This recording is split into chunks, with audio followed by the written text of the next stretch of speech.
Hello everyone, myself Praveen Joshi from Kotdwar college.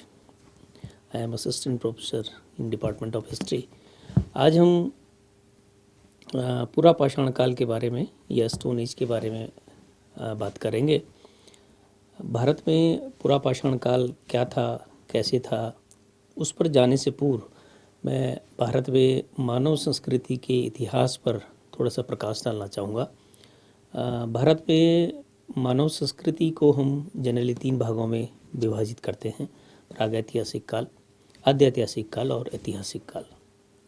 इसमें से जो प्रागैतिहासिक काल है उसको हम स्टोन एज भी कहते हैं, क्योंकि इस काल के मानव द्वारा सिर्फ पाषाण के उपकरणों का प्रयोग अपने जीवन यापन के लिए किया, या हम यह कह सकते हैं कि उस व्यक्ति द्वारा प्रकृति के साथ संघर्ष या अपने जीवन के एग्जिस्टेंस के लिए जिन उपकरणों का उपयोग किया वो सिर्फ पाषाण के थे।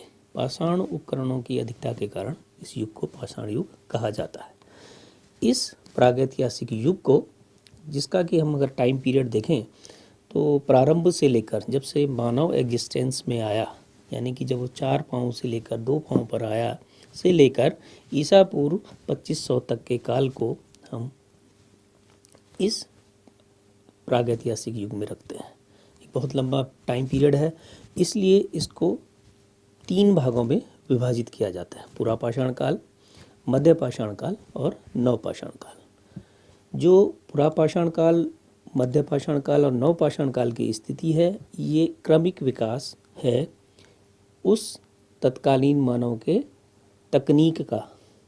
उसके हिसाब से मानव ने अपना डेवलपमेंट किया और वो नेक्स्ट फेज में यानी कि आद्य ऐतिहासिक काल में आया। आद्य ऐतिहासिक काल जिसमें कि हम ये कह सकते हैं कि मानव ने पाषाण उपकरणों के साथ साथ तांबे के उपकरणों का उपयोग करना प्रारंभ किया। इसके अंतर्गत हम बहुत सारी संस्कृति का क्या करते हैं, अध्ययन करते हैं। इसके अंतर्गत हड़प्पा सभ्यता, आपने सुना होगा, ताम्र पाषाणिक संस्कृतियाँ, ताम्र नदियाँ, गैरिक मृदभांड आदि तमाम जो संस्कृतियाँ थीं, इनको हम आद्य ऐतिहासिक युग के अंतर्गत रखते हैं। मानव ने पाषाण काल से लेकर ताम्र पाषाण काल के से चलते हुए लौह युग में प्रवेश किया, यानी कि उसने अपने उपकरणों को पाषाण के अतिरिक्त तांबा के साथ साथ उसके बाद, या आप कह सकते हैं विकास के रूप में, लोहे का उपयोग करना प्रारंभ करा।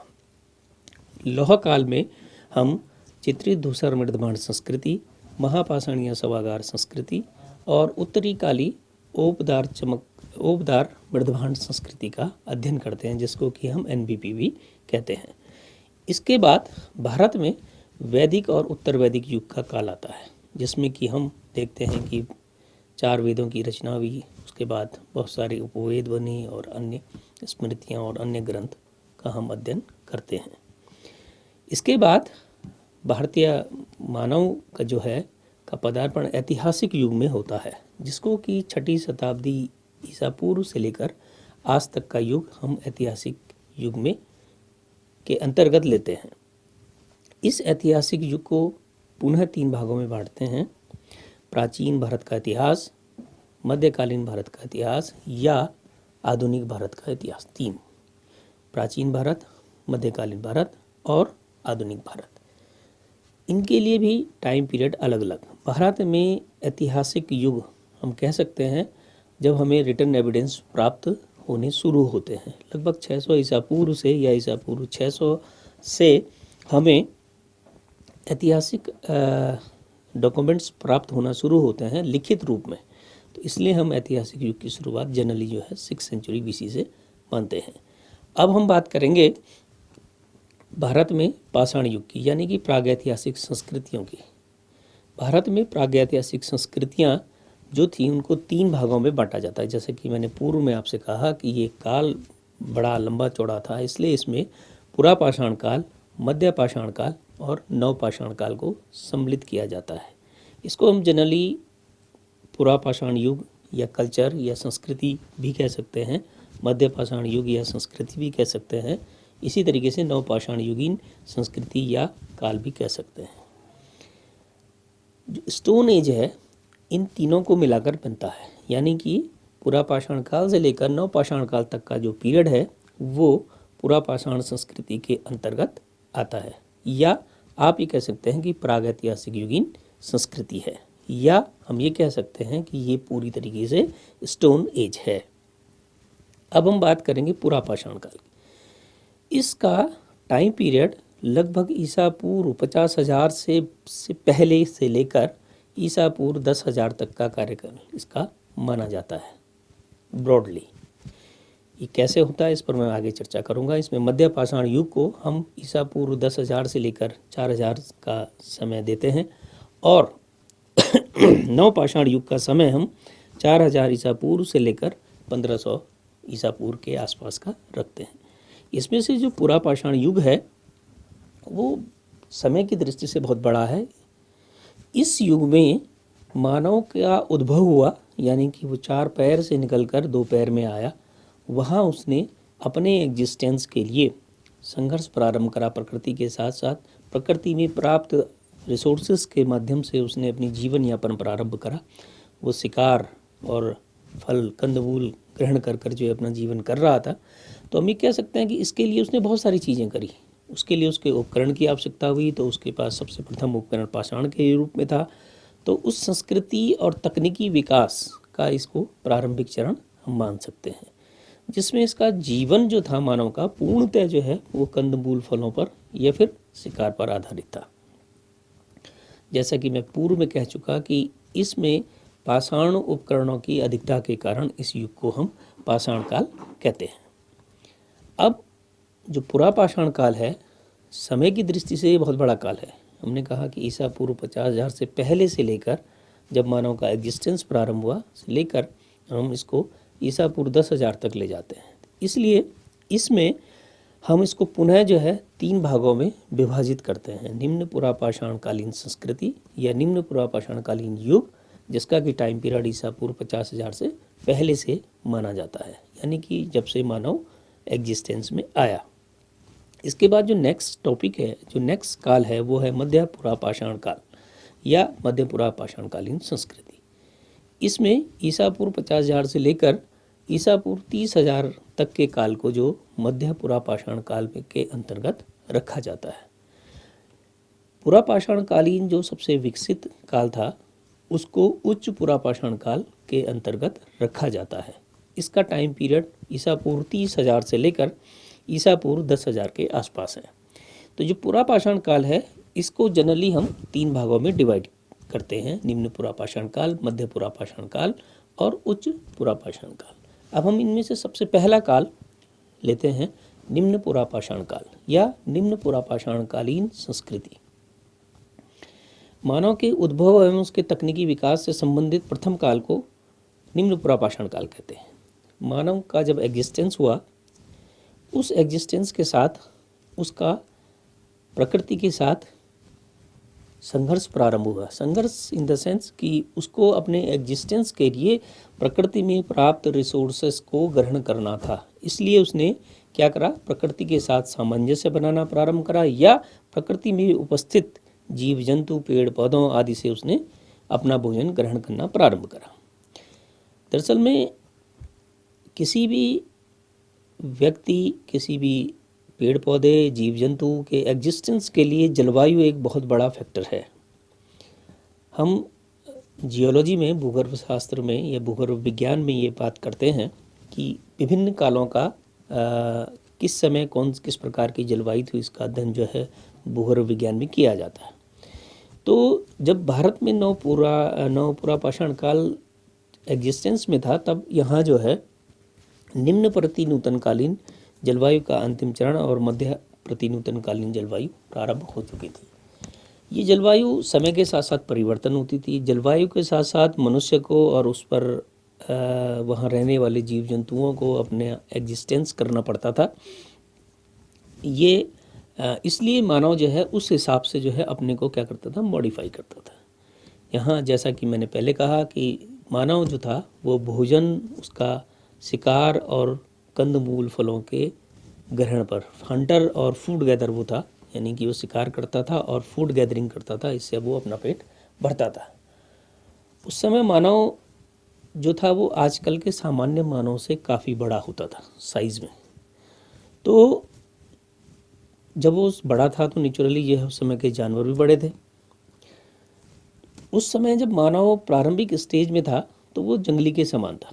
तो वो कंदराओं में, कभी कभी वृक्षों के नीचे निवास कर लेता था, यानी कि उसका कोई परमानेंट रेजिडेंस नहीं था, या उसका कोई ऐसा परमानेंट ठिकाना नहीं था। उसका सिर्फ उद्देश्य जीवन का पेट को भरना था। जहाँ उसको खाना मिलता था वो खाता था, उसके बाद वो आगे बढ़ जाता था।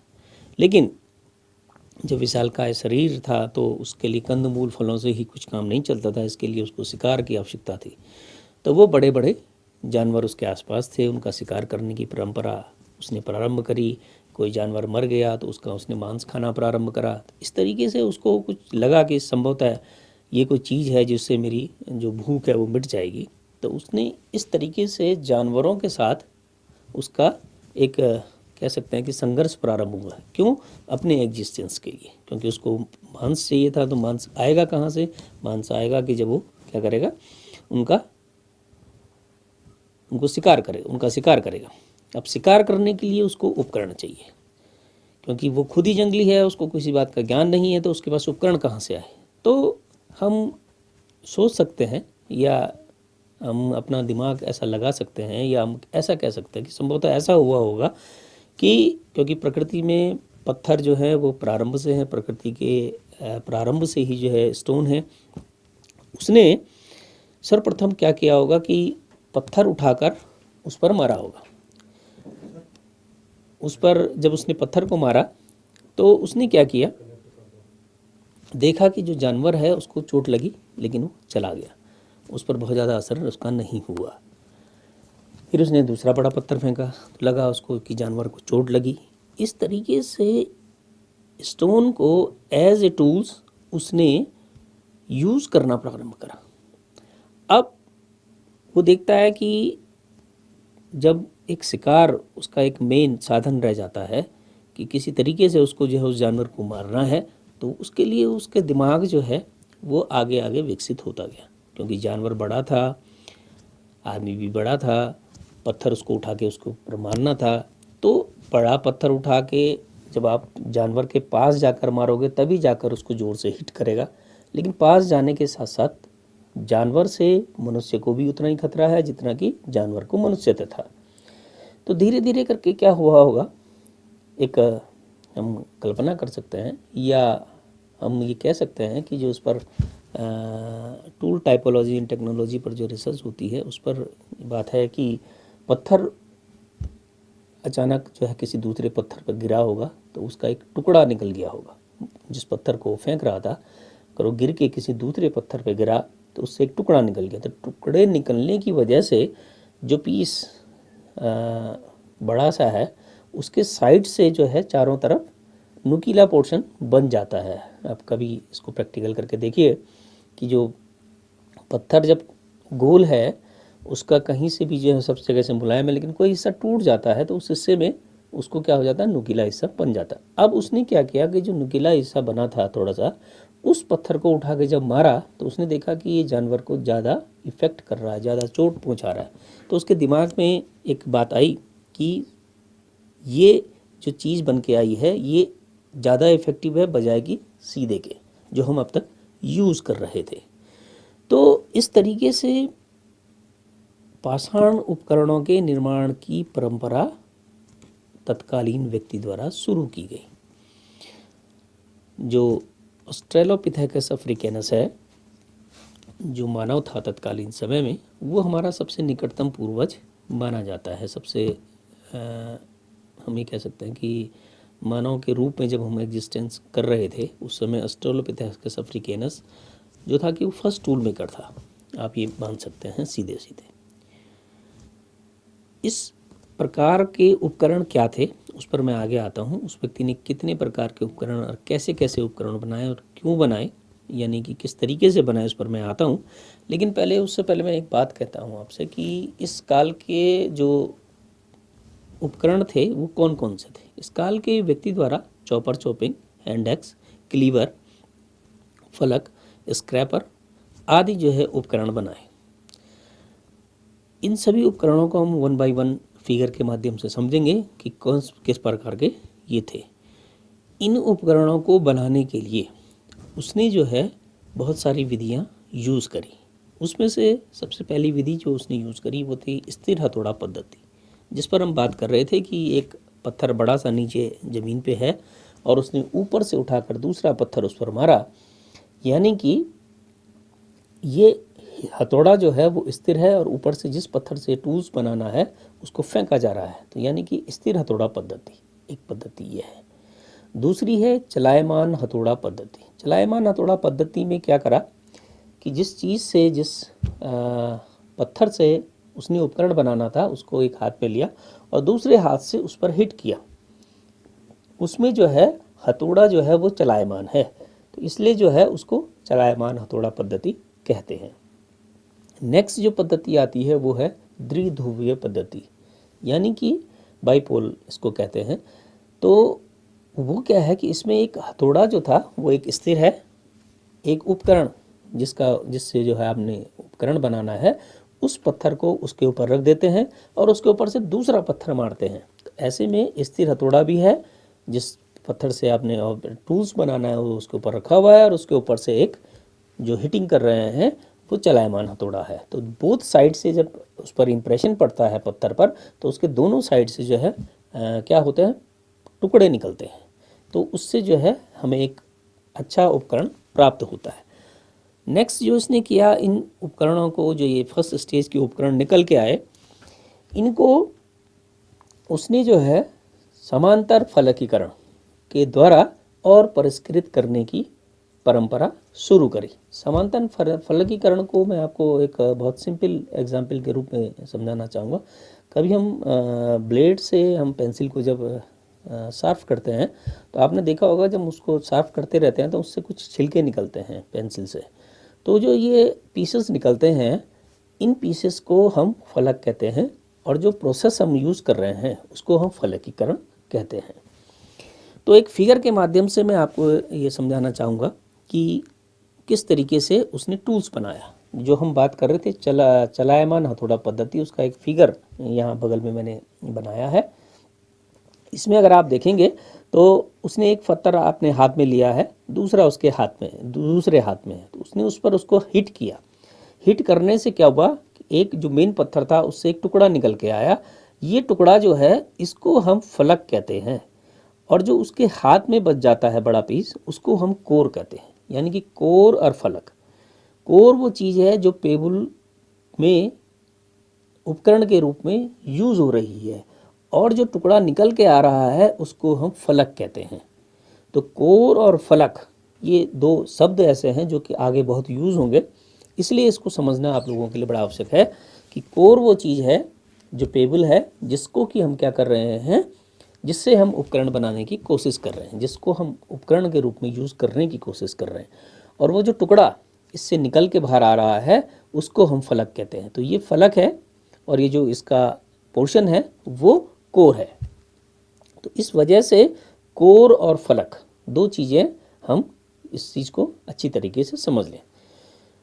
इस प्रकार के व्यक्ति द्वारा इस समय के व्यक्ति द्वारा जो टूल्स बनाए गए, उन टूल्स में सबसे पहला टूल्स जो उसने बनाया वो था चॉपर चॉपिंग। चॉपर क्या है, चॉपिंग क्या है, दोनों चीज़ें अलग अलग हैं, दोनों टूल्स अलग अलग हैं, लेकिन चॉपर और चॉपिंग को सामान्यतः क्योंकि हर जगह हर साइट से या हर पुरातन स्थल से लगभग साथ प्राप्त होते हैं तो इसलिए इनको साथ साथ लिखा जाता है या साथ साथ हम अध्ययन करते हैं। Chopper chopping. चॉपर जनरली जो है सामान्य पेबुल पर बना हुआ उपकरण है। पेबुल आप लोग समझते हैं जो नदी में जो गोल पत्थर प्राप्त होता है उसको हम पेबुल कहते हैं। इस पेबुल में वन साइड से अगर फलकीकरण किया गया हो, जो प्रोसेस हमने अभी इससे पहले देखा कि पत्थर से टुकड़ा निकल रहा है अलग, तो जो फलक निकल रहा है इस प्रोसेस को यानी कि उस कोर से उस फलक को अलग करने की प्रक्रिया को फलकीकरण कहते हैं, जो हम पेंसिल के माध्यम से आपको समझा रहे थे। इसमें जो पेबुल है उसको एक कॉर्नर से, एक पक्ष से यानी कि वन साइड से जब फलकीकरण किया जाता है उसको जो है चॉपर कहते हैं। ऐसे उपकरण जिनमें वन साइड से या एक पक्ष से फलकीकरण किया जाता है या प्राप्त होता है उसको हम चॉपर कहते हैं। अभी फिगर के माध्यम से हम देखेंगे कि ये जो बड़ा सा पेबुल है, इस पेबुल पर एक साइड से फलकीकरण उस तत्कालीन जो वो था, मानव था, उसके द्वारा किया गया। फलकीकरण की आवश्यकता उसको क्यों हुई? फलकीकरण की आवश्यकता इसलिए हुई, जैसा कि मैं फर्स्ट टाइम पर आपको बता रहा था, पहले ही बता रहा था, कि जब वो सीधा पत्थर उस पर मार रहा था तो उसका इफेक्ट जो है उस जानवर पर कम हो रहा था। अब एक सामान्य प्रक्रिया के तहत जब वो पत्थर दूसरे पत्थर पर गिरा, उससे एक टुकड़ा निकला, उससे एक धार बनती है। धार, इसको हम टेक्निकल टर्म्स में कयार्ग कहते हैं। कयार्ग वो पोर्शन होता है, जैसे आप चाकू होता है, चाकू का नुकीला हिस्सा, दरांती का नुकीला हिस्सा, ब्लेड्स का नुकीला हिस्सा जिससे हम यूज़ कर रहे हैं, जहाँ से हम यूज़ कर रहे हैं, उसको कयार्ग कहा जाता है। वर्किंग एज, इसके लिए एक शब्द आता है। तो ये जो कयार्ग इसने बनाया, इसने जो नुकीला हिस्सा बनाया, इस नुकीले हिस्से को बनाने के लिए उसको फलकीकरण की आवश्यकता पड़ी। यहाँ पर भी आप देखेंगे कि उसने फलकीकरण के माध्यम से इससे पीसेस निकाले, यानी कि फलक निकाले, और तब उसने जो है एक हिस्से को नुकीला बनाया। अब एक स्थिति ये है कि जब आदमी सीधे पत्थर को मार रहा था, अब एक स्थिति ये है कि जब व्यक्ति जो है उससे निकाले गए टुकड़ों की वजह से नुकीला हिस्से से उस जानवर पर इफेक्ट कर रहा है या प्रहार कर रहा है। अब इसमें उसकी वर्किंग एफिशिएंसी बढ़ गई है। वर्किंग एफिशिएंसी ऐसे बढ़ गई है कि एक सामान्य गोल पत्थर किसी जानवर पर लग रहा है तो उसका उस पर कम इफेक्ट होता है, जबकि एक नुकीला पत्थर या एक कटा हुआ पत्थर जब दूसरे उस जानवर पर लगता है तो उससे उसको ज़्यादा चोट पहुंचेगी। तो ये चॉपर है। चॉपर एक पक्षीय उपकरण है जिनमें कि एक साइड से फलकीकरण किया गया है। इसके साथ दूसरा उपकरण प्राप्त होता है जिसको कि हम चॉपिंग कहते हैं। चॉपिंग भी पेबुल पर निर्मित उपकरण है, लेकिन इसमें अंतर इतना है कि इसमें दो तरफ से फलकीकरण किया जाता है। यहाँ इससे पहले हमने चॉपर में देखा कि सिर्फ एक पक्ष से फलकीकरण किया गया है, या एक साइड से, आप सामान्य भाषा में इसको समझे कि किसी टुकड़े को निकाला गया है। यहाँ जो है चॉपिंग में बोथ साइड से जो है फलकीकरण किया जाता है, यानी कि उसको थोड़ा सा और नुकीला बनाने का उस व्यक्ति द्वारा प्रयास किया गया। फिगर के माध्यम से अगर हम देखें तो ये जो साइड्स है, ये इसका वर्किंग एज है। इसमें उसने एक इस साइड से जो है क्या किया, फलकीकरण से पत्थर निकाला, टुकड़ा निकाला या फलक निकाला, और एक इस तरफ से उसने फलकीकरण से टुकड़ा निकाला। तो ये जो वर्किंग, जो ये एक इसका नुकीला हिस्सा प्राप्त हुआ, ये जो कयार्ग उसको प्राप्त हुआ, ये कयार्ग जो है वो क्या है, नुकीला है। किसके कंपैरिजन में? उसके कंपैरिजन में जो उसने एक पक्षीय उपकरण बनाया। दूसरे फिगर के माध्यम से भी अगर हम देखें तो उसने इसका दूसरा साइड्स अगर आप देखें तो ये बहुत ज़्यादा नुकीला इसको प्राप्त होता है। तो चॉपर और चॉपिंग मानव द्वारा बनाए गए प्रथम उपकरण हैं। ये क्वेश्चन जो है बहुत ज़्यादा कॉम्पिटिशन्स में भी पूछा जाता है कि मानव द्वारा बनाए गए प्रथम उपकरण कौन से हैं। तो चॉपर चॉपिंग जो है वो सबसे पहला उपकरण मानव द्वारा बनाया गया। तो चॉपर और चॉपिंग यद्यपि अलग अलग हैं, क्योंकि चॉपर जो है एक पक्षीय उपकरण है और चॉपिंग जो है वो उभय पक्षीय उपकरण है, यानी कि बाइफेशियल उपकरण है। लेकिन सामान्यतः उत्खनन से ये दोनों उपकरण एक साथ प्राप्त होते हैं, इसलिए जो है इनको चॉपर चॉपिंग कहा जाता है। जो नेक्स्ट महत्वपूर्ण टूल्स जो है इस काल के व्यक्ति द्वारा बनाया गया, उसको हैंड एक्स कहते हैं। हैंड एक्स, जैसा कि नाम से ही ध्वनित है कि हाथ से चलने वाली कुल्हाड़ी। अब जो हैंड एक्स है वो थोड़ा सा एक और, जैसा हम कह सकते हैं कि पेबुल से थोड़ा सा और परिष्कृत रूप इसका है। इसमें उसमें जनरली एक ही जगह पर या दो जगह पर, जनरली 3 जगह पर ही जो है फलकीकरण किया गया था। लेकिन हैंडेक्स को बनाने के लिए उसने मैक्सिमम पोर्शन पर, बड़े से पेबुल के मैक्सिमम पोर्शन पर फलकीकरण किया। यानी कि उसने ये देखा कि जो हमने चॉपर बनाया या चॉपिंग बनाई, उससे क्या हो रहा था कि थोड़ा सा कम, या उसको तो हीटिंग के लिए उसने यूज़ किया। हैंडेक्स को उसको इसलिए यूज़ हुआ कि उसने जो जानवर मारा है उसको उसके किसी पोर्शन को तोड़ने के लिए उसको किसी इस तरीके के उपकरण की आवश्यकता हुई जिससे वो उसको तोड़ सके, हड्डी को तोड़ सके या अन्य चीज़ों को तोड़ सके। इसके लिए उन्हें बड़ा सा एक पेपर लिया और उसमें बहुत सारे फलकीकरण करें और इस तरीके से उसने उसका कयार्ग निर्मित किया। तो ये कयार्ग जो है, ये शब्द भी जनरली अब बहुत आगे तक आपका यूज़ होगा, वर्किंग एज, जो कि मैं आपसे कह चुका कि जो दरांती, चाकू, ब्लेड, इनका जो नुकीला हिस्सा है उसको कयार्ग कहा जाता है। तो इसमें जो है कयार्ग की पोजीशंस को बनाने के लिए उस व्यक्ति द्वारा फलकीकरण किया गया और उस फलकीकरण के फलस्वरूप प्राप्त उपकरण जो हैं वो क्या है, ये इस तरीके से प्राप्त होता है। हैंडेक्स आप देख रहे हैं कि एक बड़ा सा उपकरण है। इस बड़े से उपकरण को उसने विभिन्न रूपों में बनाया। एक हैंडेक्स ये है, दूसरे हैंडेक्स को आप ये देखें कि इसका आगे का पोर्शन और पृष्ठ भाग और अग्रभाग के माध्यम से हम आपको इसको समझाने की कोशिश कर रहे हैं। चॉपर चॉपिंग और हैंडेक्स के अतिरिक्त इस काल के व्यक्ति द्वारा क्लीवर नामक उपकरण का निर्माण किया गया। क्लीवर को उसने पत्थर से क्या किया, एक फलक निकाला, उस फलक को उसने अगेन क्लीवर के रूप में यूज़ किया। क्लीवर जो है ये, इसको शेप के हिसाब से यू शेप और वी शेप उपकरण या क्लीवर कहा जाता है। फिगर के माध्यम से अगर आप देखें कि फलक पर बने हुए, फलक यानी कि वो जो टुकड़ा जो कि कोर से अलग हुआ है, उसके ऊपर उसने जो उपकरण बनाया है उसको क्लीवर कहा जाता है। क्लीवर में उसने जो है इस प्रकार से क्या किया, नुकीला हिस्सा, इनको की वर्किंग एज क्या है, उसको बनाने का उसने प्रयत्न करा। ये इसका एक फिगर, यहाँ पर एक ज्योमेट्रिकल फिगर या आप कह सकते हैं इसका रेखा चित्र बनाकर जो है इसको समझाने की कोशिश की गई है। ये नेक्स्ट आप कह सकते हैं उपकरण बनाया वो स्क्रैपर है। स्क्रैपर जैसा कि इसके नाम से ही ध्वनित होता है कि स्क्रैप करने के लिए, किसी चीज़ को खुरचने के लिए।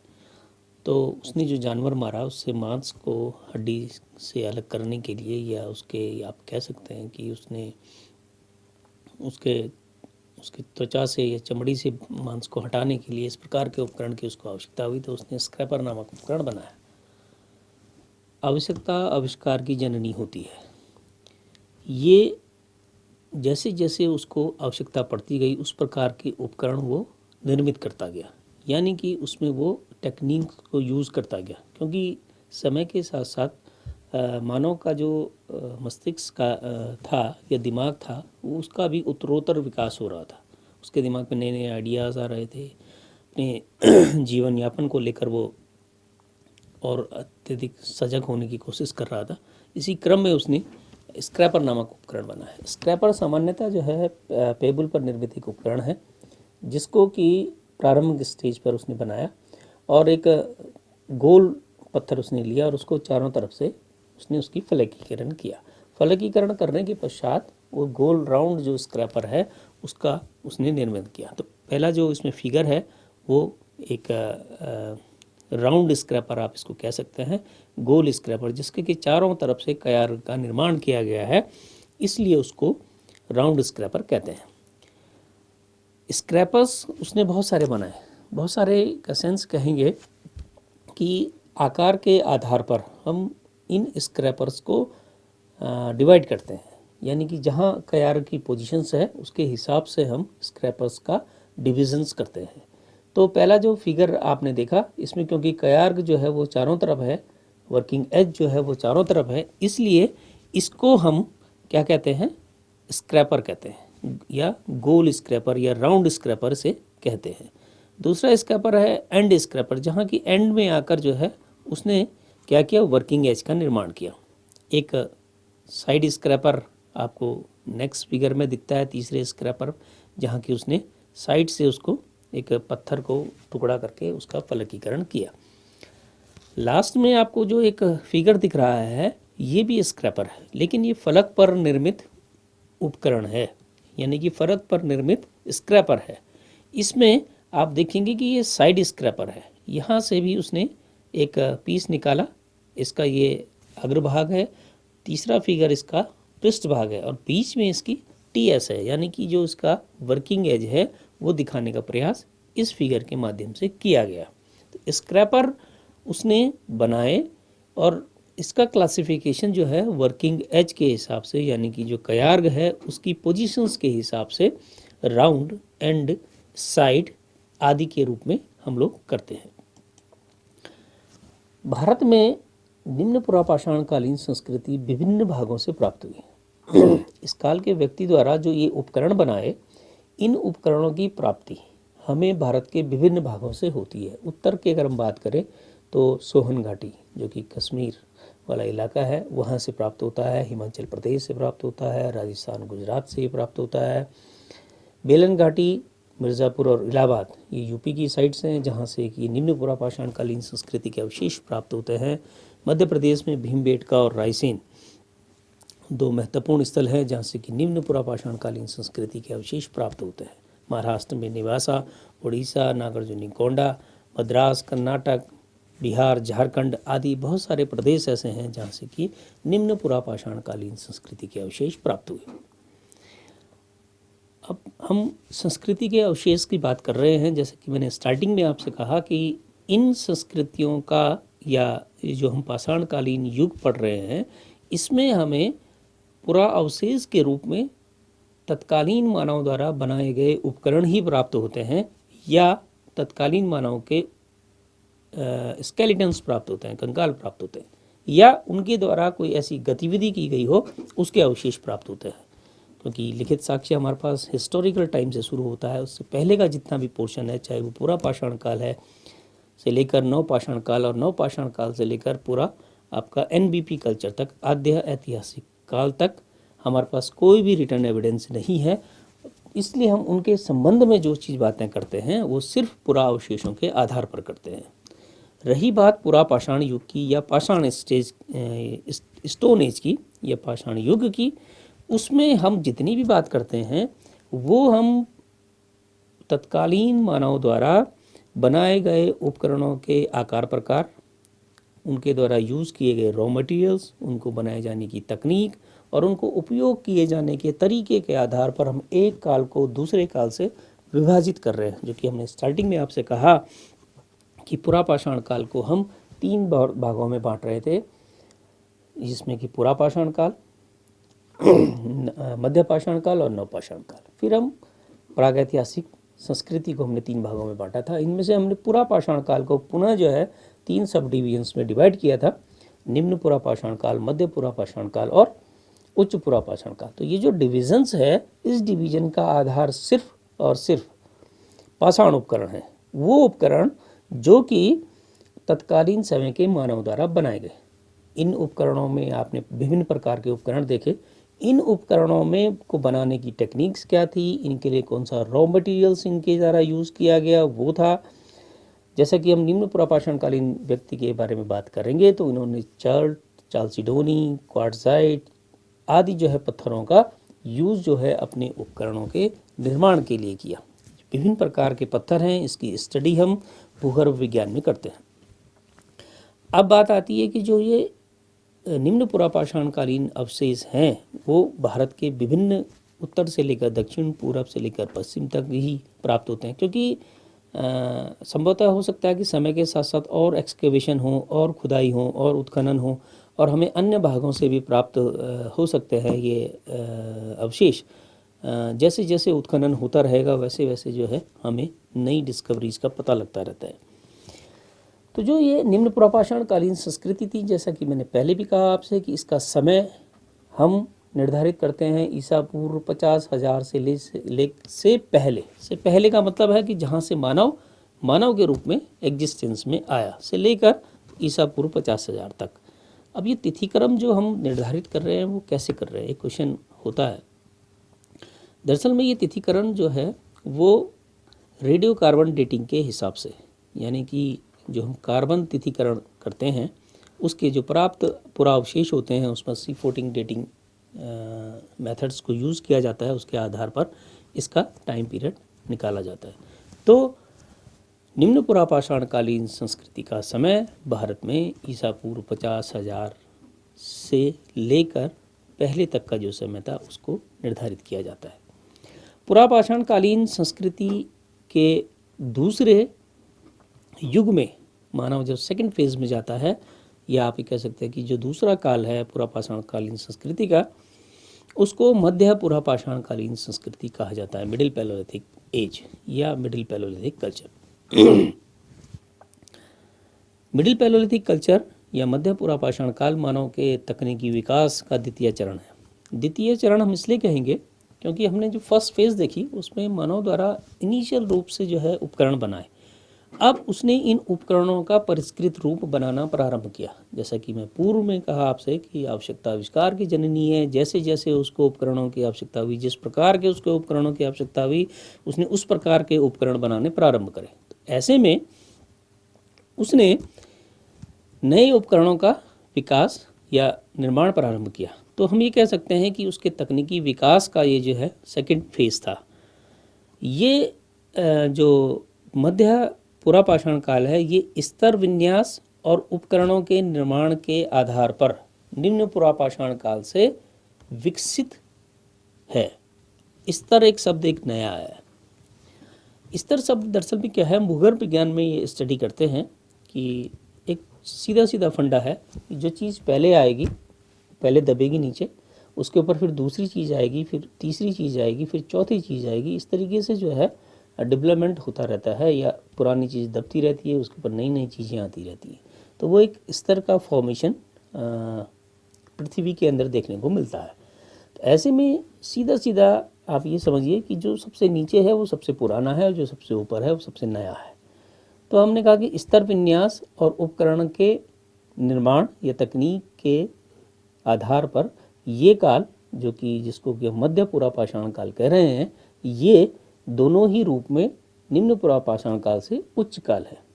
इसको फलक ब्लेड स्क्रैपर संस्कृति के नाम से भी जाना जाता है। इस युग को, ये जो युग है जिसको कि मध्य पुरापाषाण काल कह रहे हैं, इसको जो है फलक ब्लेड स्क्रैपर संस्कृति के रूप में भी जाना जाता है। दरअसल में फलक, ब्लेड और स्क्रैपर, अभी तक हमने फलक के बारे में आप लोग समझ चुके होंगे कि जो पीस उस कोर से, उस पत्थर से अलग हो रहा है, उसको फलक कहते थे। यहाँ एक ब्लेड, एक नया शब्द यूज़ होता है। स्क्रैपर भी आपने सुना है। ब्लेड दरअसल में क्या है कि जो फलक, जो टुकड़ा निकलता है, उसको फिर और उसका फलकीकरण करने के बाद उसको ब्लेड के रूप में, जो सामान्यतः ब्लेड ही देखते हैं, उसी तरीके का एक ब्लेड जो है इस काल के व्यक्ति द्वारा क्या किया गया, यूज़ किया गया, उसको ब्लेड कहते हैं। यहाँ पर जो मध्य पुरापाषाण कालीन संस्कृतियाँ हैं, जितने भी स्थल से प्राप्त हुई, वहाँ फलक, ब्लेड और स्क्रैपर सबसे ज़्यादा संख्या में प्राप्त होते हैं। इसलिए इसको हम फलक, ब्लेड, स्क्रैपर संस्कृति कहते हैं। यहाँ मध्य पुरापाषाण काल में जो जलवायु थी वो थोड़ा थोड़ा परिवर्तन हो रही थी, और मध्य तथा उच्च प्रतिनूतनकालीन जलवायु यहाँ उस समय थी। जलवायु और जीव जंतुओं का एग्जिस्टेंस दोनों एक दूसरे पर डिपेंड है, या हम सीधे सीधे ये कहें कि जीव जंतु या प्रकृति जो है वो जलवायु पर डिपेंड है। जलवायु जैसी होगी वैसे ही पेड़ पौधे भी होंगे, जीव जंतु भी होंगे, और उनके एग्जिस्टेंस के लिए वो बहुत ज़्यादा काउंट करता है। इस काल का मानव भी कंदराओं में रहता था, गुफाओं में रहता था, शिकार और भ्रमणकारी था। उसका जीवन यापन सिर्फ शिकार और फूड गैदरिंग पर ही निर्धारित था, यानी कि वो अभी भी शिकारी पर, शिकार और कंद मूल फलों का ग्रहण करने से कैसे अपनी जो है जीविका चला रहा था। इस काल के व्यक्ति द्वारा जो टूल्स मेकिंग की गई है, जो टूल्स बनाए, उसके लिए उसने महीन कण वाले क्वार्ट्जाइट, चर्ट, जैस्पर, फ्लिंट आदि पत्थरों का यूज़ किया। उसने फलक पर निर्मित विकसित हैंडेक्स बनाए। विकसित हैंडेक्स का मतलब, जो आपने हैंडेक्स पहले देखे, उनसे भी परिष्कृत रूप के हैंडेक्स उसने बनाए। विकसित क्लीवर उसने बनाए, विकसित स्क्रैपर उसने बनाए। इसके अतिरिक्त उसने इस काल में प्लेट, बोरर, ब्यूरीन तथा सर या छिद्रक, ब्यूरीन या बाणाग्र उसने बनाए। जो ये प्लेट, ब्यूरीन और पॉइंट्स हैं, ये आप देखेंगे कि ये इस काल की नई डिस्कवरी थी, यानी कि उसको इस तरीके के किसी उपकरण की आवश्यकता हो रही थी, इसलिए उसने इस प्रकार के उपकरण बनाए।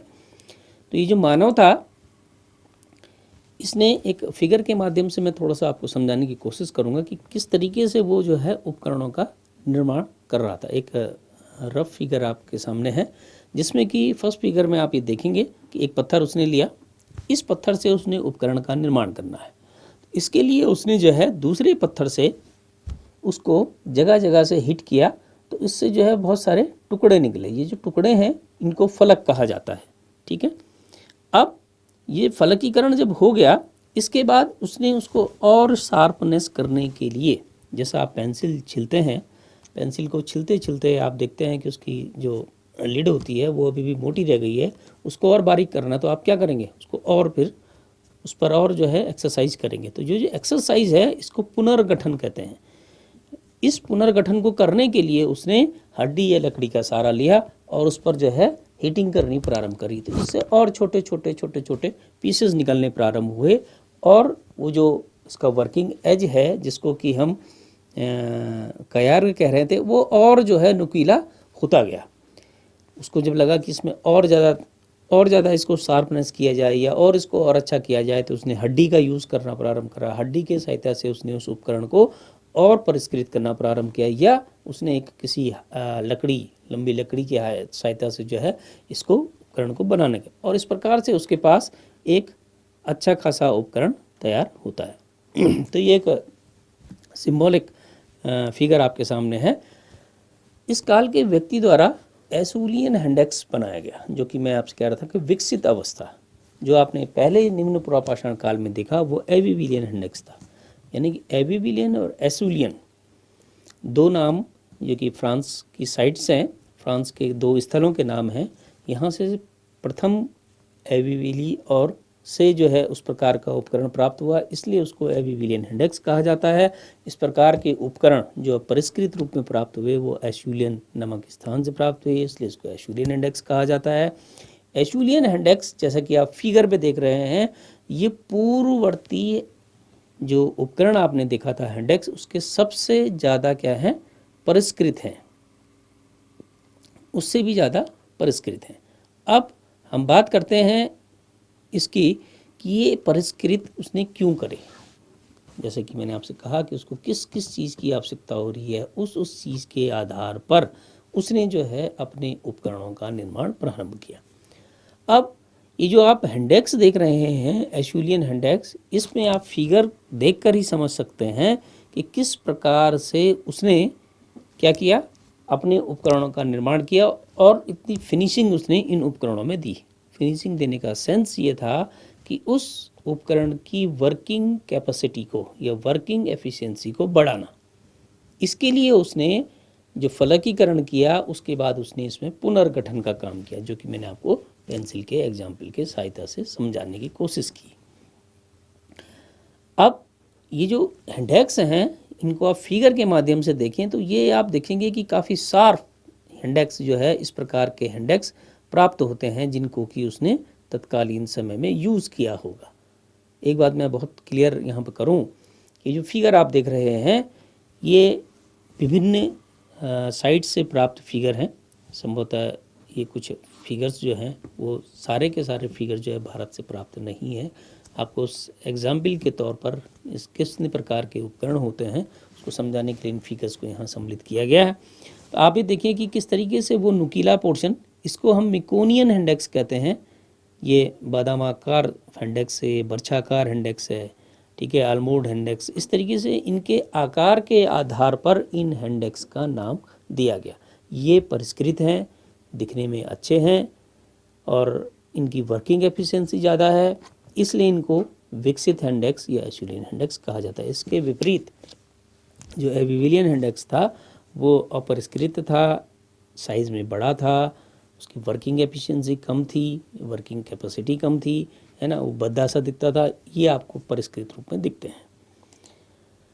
एशुलियन क्लीवर, जो पुराना आपने क्लीवर देखा, जो निम्न पुरापाषाण काल में क्लीवर आपने देखा, वो क्लीवर और इस क्लीवर में काफ़ी अंतर आप देखने को मिलेगा। आप ये देखिए कि इसमें उसने पत्थर भी दूसरी तरीके का यूज़ करना प्रारंभ करा, जिससे उसको आसानी हो रही है।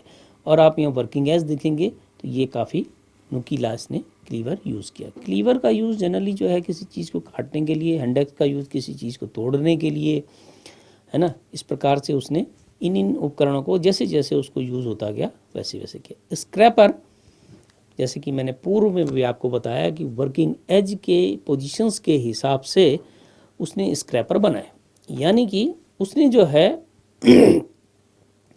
जो स्क्रैपर्स हैं उसमें उसने जहाँ जहाँ पर वर्किंग एज बनाया उसकी वर्किंग एज की पोजीशंस के हिसाब से स्क्रैपर्स को नाम, उसका नॉमेनक्लेचर किया गया।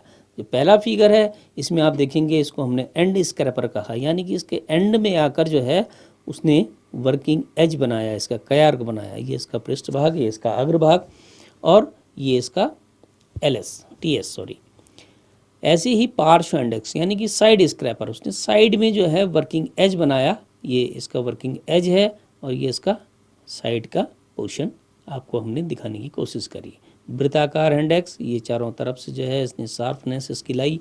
गोल इंडेक्स है और सॉरी स्क्रैपर है, इसको इसलिए स्क्रैपर कहा गया। अब उसको किसी एक ऐसे उपकरण की आवश्यकता हुई होगी जिसको कि वो क्या करना किसी लकड़ी को या उसको जो है उसको शार्प करना है, उसके लिए उसे एक ऐसे उपकरण की आवश्यकता हुई होगी कि जो थोड़ा सा नुकीला हो या फिर टिल्ट हो।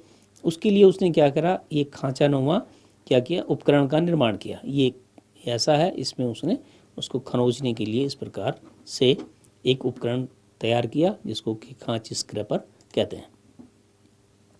कुछ और स्क्रैपर्स का फिगर आपको देखेंगे। ये पार्श्व स्क्रैपर्स है, साइड से इसका वन साइड से जो है इसको क्या किया गया है, फलकीकरण किया गया।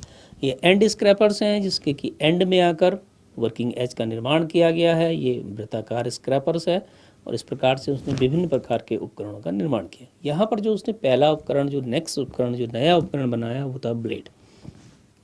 उसको संभवतः किसी चीज़ को काटने के लिए कुछ ऐसा उपकरण की आवश्यकता हो रही थी जो कि ब्लेड के सदृश्य हो। तो उसके लिए उसने क्या करा, जो फलक था, समांतर फलक जिसकी लंबाई जो है वो चौड़ाई से अधिक हो, उसको उसने लिया और ये फलक जो है उसको उसने जो छोटा सा पीस था लंबाई में उसको लिया, चौड़ाई कम है, उसके साइड से उसने जो है पुनर्गठन के माध्यम से उसको शार्प करने की कोशिश करी और उसको एज ए ब्लेड यूज़ करना प्रारंभ किया। इन ब्लेड्स का यूज़ जो है वो जस्ट लाइक ए ब्लेड उसको काटने के लिए होता है। नेक्स्ट उपकरण इसने नया जो उपकरण बनाया है इसको ब्यूरीन, पेचकस सदृश्य उपकरण जिसको कि फलक एवं कोरों पर निर्मित किया गया था उसको ब्यूरीन कहते हैं। किसी चीज़ को काटने के लिए, किसी चीज़ को ठीक करने के लिए उसने पेचकस सदृश्य उपकरण का निर्माण किया। उसको जो है एंड पर आकर ये कोर पर बना हुआ आप उपकरण देख रहे हैं, ये भी कोर पर बना हुआ उपकरण है ब्यूरीन, ये भी कोर पर बना हुआ उपकरण है। ये फलक पर बना हुआ एक ब्यूरीन्स है। इसको टुकड़े पर, ये जो टुकड़ा है ये कि ये फलक पर बना हुआ एक ब्यूरीन्स है जिसको कि जो कि पेचकस सदृश्य है। नेक्स्ट जो उपकरण इसने नया बनाया उसको हम छिद्रक कहते हैं। छिद्रक यानी कि बोरर। इसमें कोर पर निर्मित ऐसा उपकरण जिसके कि अंत जो है, जिसका कि एंड जो है वो नॉक के रूप में यानी कि पॉइंट के रूप में जो है बाहर निकला हुआ हो उसको हम छिद्रक कहते हैं, जिसका यूज़ जो है संबंधतः किसी चीज़ में छेद करने आदि के लिए किया जाता रहा होगा इसको, इसलिए इसको बोरर्स कहते हैं। भारत में मध्य पुरापाषाणकालीन संस्कृति के अवशेष सोहन घाटी हिमाचल प्रदेश, वाराणसी उत्तर प्रदेश में, मिर्ज़ापुर इलाहाबाद, मध्य प्रदेश में रायसेन, राजस्थान गुजरात, महाराष्ट्र कर्नाटक आंध्र प्रदेश बिहार झारखंड आदि से प्राप्त होते हैं। मध्य पुरापाषाणकालीन संस्कृति बहुत बड़े भाग में जो है प्राप्त होती है, लेकिन जनरली ये हम इसको दावे के साथ नहीं कह सकते कि जहाँ जो है हमें निम्न पुरापाषाणकालीन संस्कृति के अवशेष प्राप्त हुए वहाँ से हमें मध्य पुरापाषाणकालीन संस्कृति के अवशेष भी प्राप्त होंगे, या मध्य पुरापाषाणकालीन जहाँ से प्राप्त हुई वहाँ से निम्न पुरापाषाणकालीन संस्कृति के अवशेष भी प्राप्त होंगे, ये आवश्यक नहीं होता, क्योंकि मैन जो है वो मूवमेंट्स कर रहा था जहाँ जहाँ पर वो रहा, जहाँ जहाँ पर उसने अपने उपकरणों का निर्माण किया, जहाँ जहाँ पर उसने उपकरण छोड़े, जहाँ जहाँ पर उसकी बॉडी मिलती है वहाँ वहाँ पर हम इसको एक्सकेवेट करते हैं। कालानुक्रम अगर हम देखें तो मध्य पुरापाषाणकालीन संस्कृति का समय लगभग 50,000 या 45,000 ईसा पूर्व से लेकर 30,000 ईसा पूर्व के मध्य निर्धारित किया जाता है कार्बन डेटिंग के आधार पर। ये हम भारत के कंटेस्ट में बात कर रहे हैं, ये विदेशों में इसकी डेट जो है वो फ्लेक्सिबल हो सकती है। भारत में भी बहुत सी जगह में ये जो है आगे पीछे होती है, लेकिन जो मीन निकाल के हम देते हैं, मानते हैं, उसमें ईसा पूर्व 50,000 या 45,000 से लेकर ईसा पूर्व 30,000 तक मध्य पुरा पाषाणकालीन संस्कृति का समय निर्धारित किया जाता है।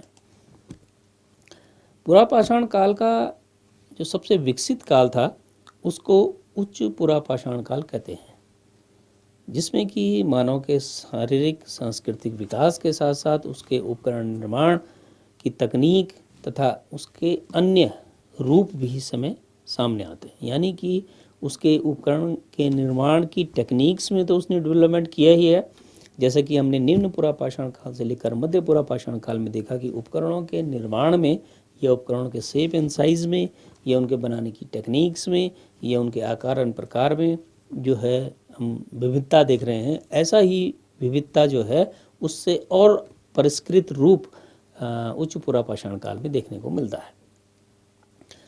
ये पुरा पाषाणकालीन संस्कृति का सबसे विकसित काल था, जहाँ मानव ने अपनी कलात्मक अभिरुचि को चित्रों के माध्यम से गुफा चित्रों पर या गुफा दीवारों पर, शुतुरमुर्ग के अंडों पर या किसी दीवार पर उसको जहाँ उचित लगा उसने वहाँ निर्मित करना, उसको प्रदर्शित करना प्रारंभ करा। यानी कि उसके अंदर एक कलात्मक भाव इस युग में देखने को मिलता है।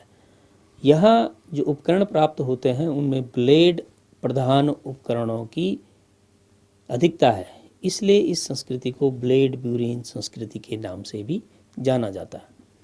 सबसे महत्वपूर्ण यह है कि इसमें इस काल में पूर्ण विकसित मानव होमो सेपियंस, आप लोगों को शायद पता हो कि हमारा जो वैज्ञानिक नाम है वो होमो सेपियंस है।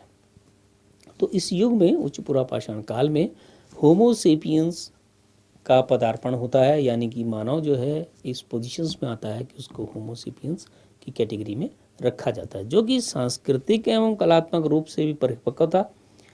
भाई मैंने आपसे बताया कि उसने कलात्मक रूप से अभिरुचि को अपनी चित्रों के माध्यम से दीवारों में प्रदर्शित करना प्रारंभ किया, यानी कि वो सांस्कृतिक रूप से भी उसका दिमाग क्या है डेवलप हो रहा था। मैं पहले भी कह चुका कि समय के साथ साथ मानव का विकास उत्तरोत्तर विकास की ओर चल रहा था, यानी कि उसके दिमाग में रोज़ नई नई चीज़ें आ रही थी, रोज़ उसका विकास हो रहा था। उस तरीके से वो अपनी आवश्यकताओं को क्या कर रहा था, मॉडिफाई कर रहा था। और इसी क्रम में वो उसका सांस्कृतिक पक्ष भी उच्च पुरा पाषाण काल में हमें देखने को मिलता है।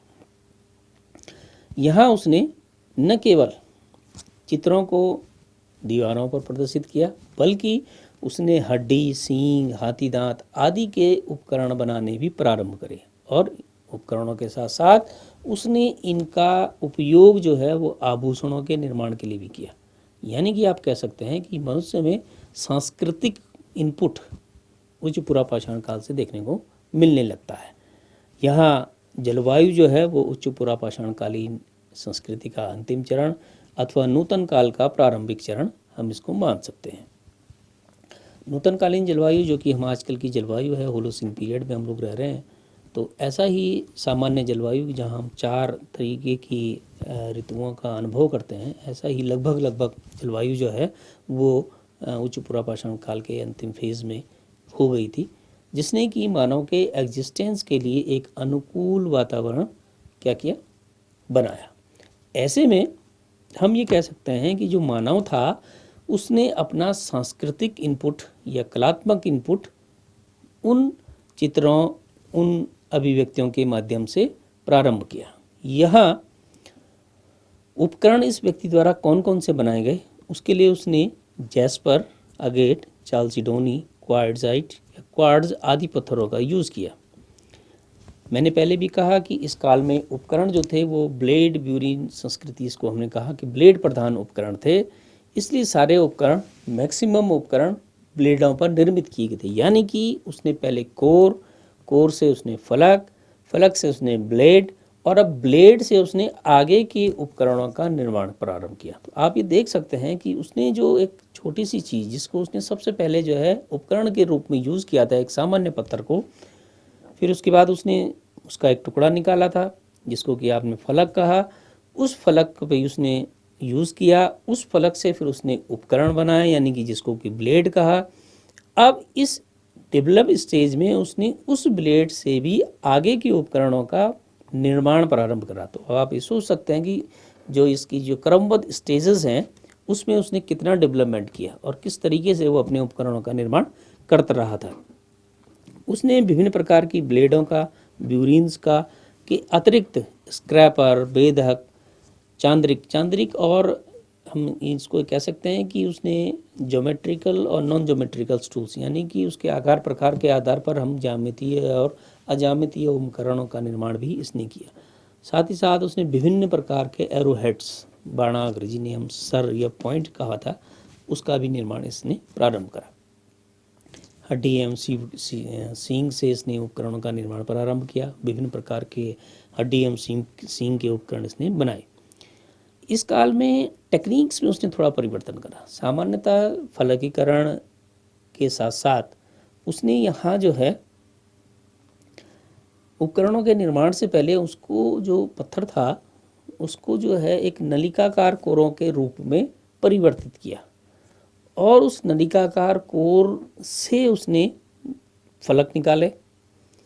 ये नलिकाकार कोर उसने कैसे बनाए उसको मैं चित्र के माध्यम से आपको समझाने की कोशिश कर रहा हूँ। एक सामान्य पत्थर लिया जिसके कि ऊपर से उसने छोटे छोटे उस पर स्पॉट किए या पॉइंट्स बनाए। इनके आधार पर उसने एक ऊपर के पोर्शंस को, उस बड़े से पेबुल के पोर्शन को रिमूव कर दिया। इस प्रकार से उसके बाद 2 पीसेस तैयार हो गए।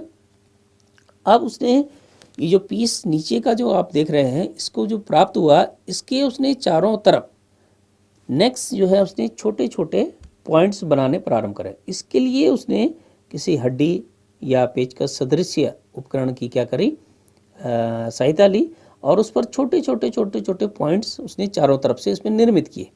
अब जब उस पर छोटे छोटे पॉइंट्स हो गए तो उसने एक हड्डी, लंबी सी हड्डी, सींग या कोई ऐसा उपकरण लिया, लकड़ी ली, जिससे कि उसने एक प्रेशर से उस पोर्शन पे, यहाँ पर उसने ये तीर के माध्यम से दिखाने की कोशिश की गई है, उसने तीर के माध्यम से, तीर के आधार पर जो जहाँ पर हमने तीर के माध्यम से हमको समझाने की कोशिश करी, इस पॉइंट पर उसने जो है लकड़ी को रखा या लंबी हड्डी को रखा या लंबी सींग को रखा और उस पर एक प्रेशर टेक्निक्स के आधार पर उस टुकड़े को निकाल दिया। यानी कि वहाँ पर बहुत ज़ोर से प्रेशर मारा या अप्रत्यक्ष संघात विधि। अप्रत्यक्ष संघात विधि हम कहते हैं कि जब एक आप देखते हैं कि पेचकस के ऊपर से जिस चीज़ को आपने छेद करना है उसके ऊपर रखिए पेचकस को और ऊपर से जो है किसी हथौड़ी से अगर आप उसको जो प्रहार करते हैं तो हथौड़ी का प्रहार जो है उस चीज़ पर जिससे कि आप छेद करना चाह रहे हैं उस पर ना होकर थ्रू पेचकस के जाता है, तो इसको अप्रत्यक्ष संघात विधि कहते हैं, इनडायरेक्ट हिटिंग। तो ये तीर के माध्यम से आपको समझाने की कोशिश की गई कि जो पॉइंट यहाँ पर उसने बनाया था उस पॉइंट पर उसने क्या किया, उसने जो है उस लकड़ी को रखा या सींग को रखा, उस पर जो है उसने एक प्रेशर टेक्निक्स को यूज़ किया और इसके आधार पर एक लंबा सा पीस निकल कर आया जिसको कि फलक कहा गया। यानी कि जो पूरा प्रोसेस है इसको जो है नलिकाकार कोर इससे प्राप्त हुआ। ये जो आप फिगर देख रहे हैं इसमें आपको ये फ्लूटेड कोर, इसको इंग्लिश में सब आता है इसके लिए, फ्लूटेड कोर। यानी कि आपको देखेंगे विभिन्न प्रकार की या विभिन्न नालियां जो हैं इससे बनी, इस तरीके से इससे जो है ये सब फलकीकरण के जो फलक जो हैं वो अलग निकल के प्राप्त हुए। अब इन फलकों से उसने ब्लेड्स बनाई, उन ब्लेड्स से उसने ब्यूरिन्स बनाए, स्क्रैपर्स बनाए और अन्य ज्योमेट्रिकल नॉन ज्योमेट्रिकल टूल्स बनाए। ज्योमेट्रिकल्स और नॉन ज्योमेट्रिकल्स का है, मैं आपको आगे फिगर में बताऊंगा कि क्या है। ये आप फिगर के माध्यम से अगर देखने की कोशिश करेंगे या समझने की कोशिश करेंगे तो इसने जो है विभिन्न प्रकार की ब्लेड्स बनाई। ये आप शार्पनेसिंग ब्लेड्स की देख सकते हैं क्योंकि इन पर जो है उसने पहले नलिकाकार कोरों से ये फलक निकाले हैं और उन फलकों से इसने ब्लेड्स बनाई। तो इस प्रकार की ब्लेडों का निर्माण किया उसने। कुछ बोरर्स भी बनाए, ये बोरर्स हैं विभिन्न, और ब्यूरिन्स भी आपको यहाँ पर देखने को मिलता है और इस प्रकार से अन्य टूल्स भी यहाँ पर उसने बनाए। स्क्रैपर, साइड और एंड स्क्रैपर यहाँ पर देखने की कोशिश की गई है, दिखाने की कोशिश। अब आप देखिए कि जो उसने फर्स्ट स्क्रैपर बनाया था, जो कि निम्न पुरा पाषाण काल में उसने स्क्रैपर बनाया था, उस स्क्रैपर और इन स्क्रैपर्स में आप डेवलपमेंट के हिसाब से देखेंगे कि बहुत ज़्यादा डेवलपमेंट उसने देखने को यहाँ मिलता है। यानी कि ये स्क्रैपर जो है वो उसने एक साइड से फलकीकरण के बाद जो फलक उसको प्राप्त हुआ उसके उसने साइड से यहाँ से क्या किया, टुकड़ा इसको कयार निर्मित किया, क्योंकि इसको आप इस साइड इस वाले फिगर के माध्यम से देख सकते हैं। इस प्रकार से उसने साइड से उस फलक में साइड से जो है क्या किया, फलकीकरण के पश्चात उसको एक वर्किंग एज प्राप्त हुआ, जिसको कि साइड स्क्रैपर कहा जाता है। ये एंड स्क्रैपर है जिसके कि एंड में आपको वर्किंग एज प्राप्त होता है, इसको एंड स्क्रैपर कहा जाता है। ये ब्यूरिन्स है, प्रारंभिक ब्यूरिन्स आपने देखे। ये ब्यूरिन्स दूसरा ब्यूरिन्स है जिसमें कि बहुत ज़्यादा फाइन पत्थर को इसने यूज़ किया है। ये कुछ और टूल्स इस चित्र के माध्यम से आपको दिखाने की कोशिश की गई, जिसमें कि बोन्स टूल्स भी हैं, कुछ ज्योमेट्रिकल टूल्स भी आपको यहाँ दिखाई दे रहे हैं छोटे छोटे। ठीक है, ये ब्यूरिन्स हैं, ये ब्लेड्स हैं, ब्लेड्स आपको देख रही है, बहुत सारी ब्लेड्स यहाँ पर हैं। ये हड्डी और हाथी दांत के उपकरण के साथ साथ जो है ये पाषाण युग के उपकरण, ये साइड स्क्रैपर्स, ये राउंड स्क्रैपर्स, एंड स्क्रैपर्स, इस तरीके के बहुत सारे स्क्रैपर्स आपको यहाँ दिख रहे हैं।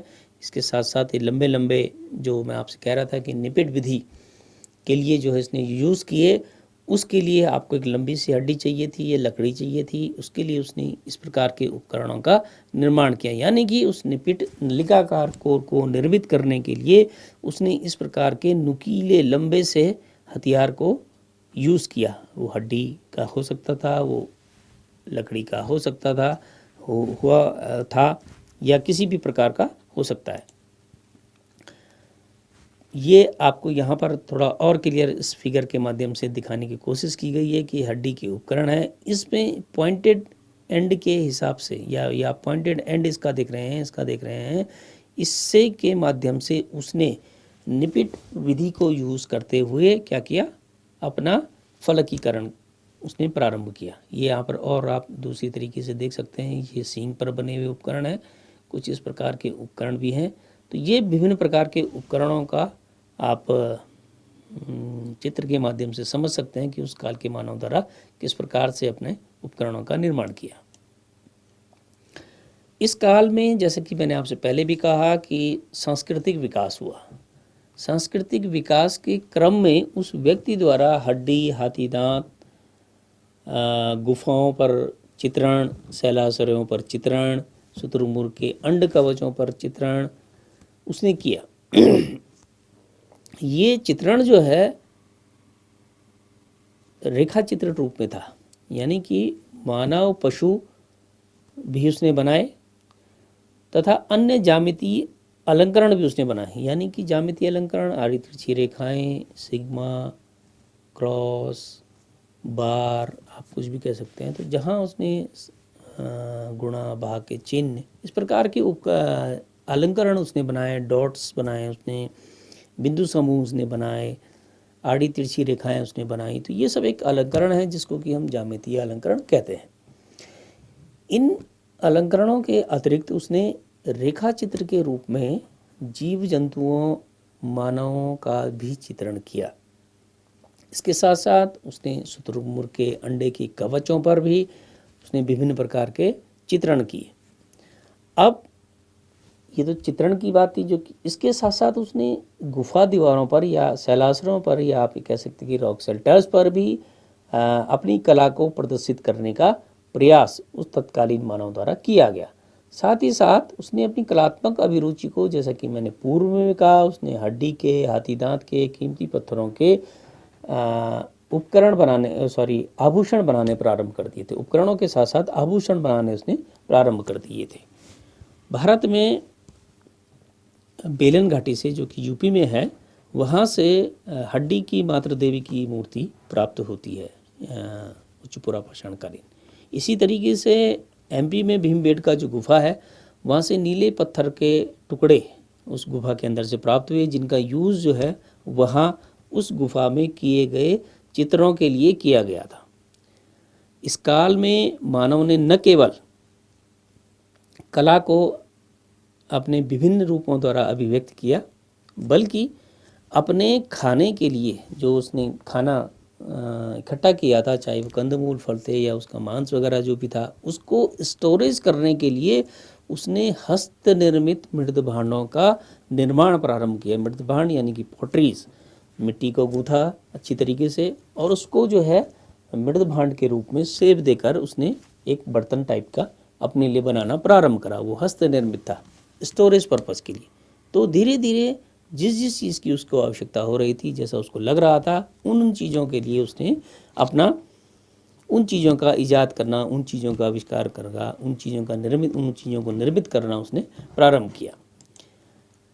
हस्त निर्मित मृद भांड भी मध्य पुरापाषाण कालीन संस्कृतियों से प्राप्त होते हैं। भारत में उच्च पुरापाषाण कालीन जो संस्कृति है वो गुजरात के विजदी, बूढ़ा पुष्कर राजस्थान में है।